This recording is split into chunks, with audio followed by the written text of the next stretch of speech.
Pemerintah Arab Saudi resmi mencabut larangan penerbangan dari Indonesia mulai 1 Desember mendatang. Lalu kapan kepastian keberangkatan umroh untuk calon jemaah umroh asal Indonesia?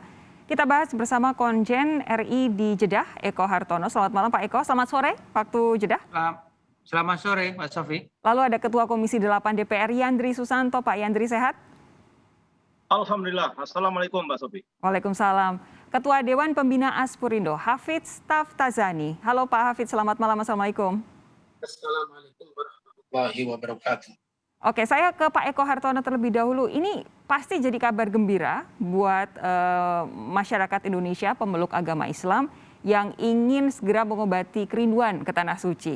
Tapi sebenarnya kelirnya seperti apa? Apa syarat-syaratnya? Kapan kita mulai bisa mengirim jemaah untuk umroh ke Arab Saudi? Baik, yang pertama tentunya ini kabar gembira karena sudah hampir 2 tahun kan kita belum bisa mengirimkan jemaah umroh secara dalam jumlah yang lebih banyak seperti sebelumnya. Memang dulu sempat akhir 2020 kita mengirim sampai Februari kita mengirim sekitar 1.600 lah jemaah, tapi itu banyak juga dari unsur travel. Nah, dengan adanya pengumuman atau edaran dari GAKA ini, lembaga otoritas sipil penerbangan sipil Saudi, tentunya membuka kesempatan bagi kita masyarakat Indonesia termasuk yang mau umroh untuk dapat memasuki Saudi tanpa harus karantina. Nah, hanya memang tadi saya sampaikan kita harus karantina 5 hari. Karantina 5 hari. Di mana itu Pak? 5 hari rencananya di Mekah. Rencananya di Mekah. Nah, kemudian juga tidak harus transit. Selama ini yang membebani jamaah adalah masa transit yang harus 14 hari itu, kan? Saya kira sangat mana. Ini sekali lagi satu hal yang baik. Namun seperti saya sampaikan sebelumnya, mohon kejelasan tentang umroh ini ditunggu. Karena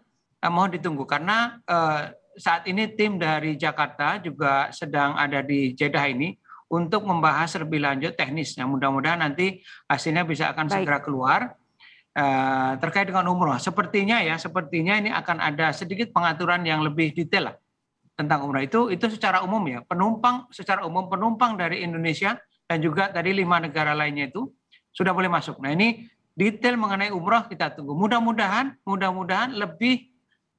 lebih meringankan ya dibanding ketentuan yang diperuntukkan untuk penumpang umum tadi itu.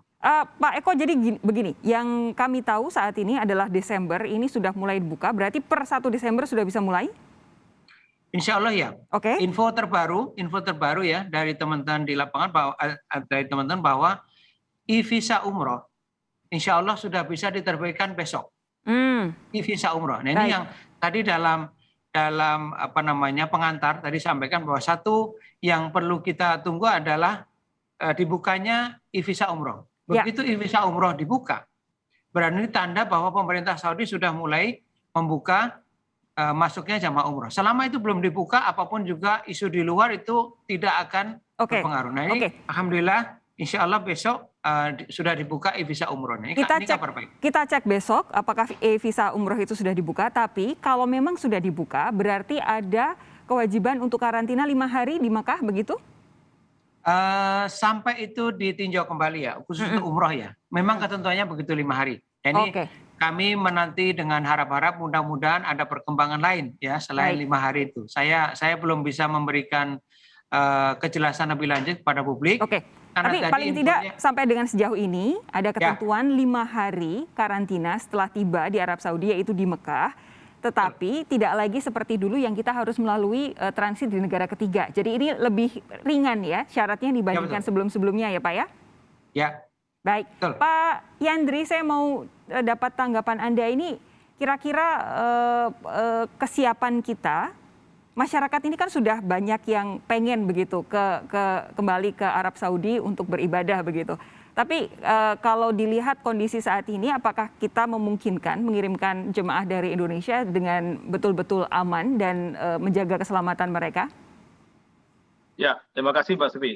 Jadi yang pertama tentu saya ucapkan alhamdulillahirrahmanirrahim. Jadi saya bersama Menteri Agama 1 minggu di Saudi, di Jeddah, di Madinah dan Mekah.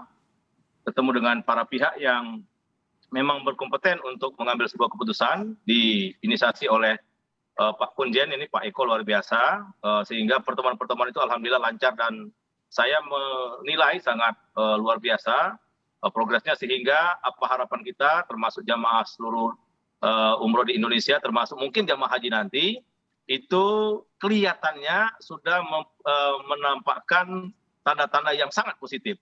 Sehingga tanggal 1 Desember nanti insya Allah suspend atau larangan terbang itu bisa dicabut oleh Saudi. Dan itu juga yang kami sampaikan ketika beberapa pertemuan penting itu. Tapi yang paling penting menurut saya Mbak Sophie, kejadian akhir tahun 2020 November sampai Februari tahun 2021, di mana kita di waktu itu diberikan kesempatan untuk umroh, ternyata banyak persoalan. Nah, karena banyak persoalan kita disuspend kembali, tidak boleh mengirimkan calon jamaah umroh. Nah, ini kita tidak mau terulang kembali. Saya sampaikan waktu di Jeddah kemarin bahwa untuk jamaah umroh yang pertama akan berangkat Desember nanti itu bukan hanya sekedar jamaah umroh biasa, tapi mereka adalah duta bangsa. Di pundak mereka ada kehormatan bangsa kita, ada nilai-nilai yang harus mereka junjung tinggi. Di antaranya ada protokol kesehatan. Betul. Nah, kemarin waktu pertemuan itu memang kita sempat bicarakan juga hal-hal teknis. Oleh karena itu, saya kira tidak segampang yang kita bayangkan ketika umroh dibuka kembali dan protokol kesehatan yang distandarkan oleh Saudi itu harus kita taati. Betul. Maka kemarin banyak sekali temuan kami di situ bagaimana aplikasi tentang protokol kesehatan itu menjadi sebuah kewajiban. Tidak bisa ditawar-tawarkan lagi. Misalkan ada aplikasi Tawakalna. Nah, kita kan punya Peduli Lindung. Peduli Lindung nggak terbaca di sana, nggak bisa diakses dan nggak bisa diakui, kira-kira begitu. Maka Mbak Sophie, insya Allah saya di Komisi 8 sudah mengagendakan tanggal 30 November, hari Selasa jam 10, akan rapat kerja dengan Menteri Agama. Kita akan detailkan apa saja yang menjadi fondasi kita untuk memberangkatkan calon jamaah umroh, sehingga saya katakan tadi, bukan hanya sekedar jamaah umroh, tapi mereka duta-duta bangsa. Bayangkan kita sudah 2 tahun disuspend, tidak boleh umroh, setahun disuspend dari bulan Februari, sekarang dibuka, artinya ini sebuah keberkahan. Tidak boleh keberkahan. Karena toh syaratnya memang sudah dipermudah, tidak ada lagi transit di negara ketiga, lalu karantina hanya 5 hari, tidak ada lagi batasan jenis vaksinasi juga ya. Jadi memang harus paling tidak kita juga do our part dengan cara mempertahankan protokol kesehatan di level yang paling tinggi. Lalu bagaimana Aspurindo menyatakan kesiapannya untuk menerbangkan jemaah dari Indonesia, akan dijawab oleh Pak Hafidz sesaat lagi. Tetap bersama kami di Sapa Indonesia Malam.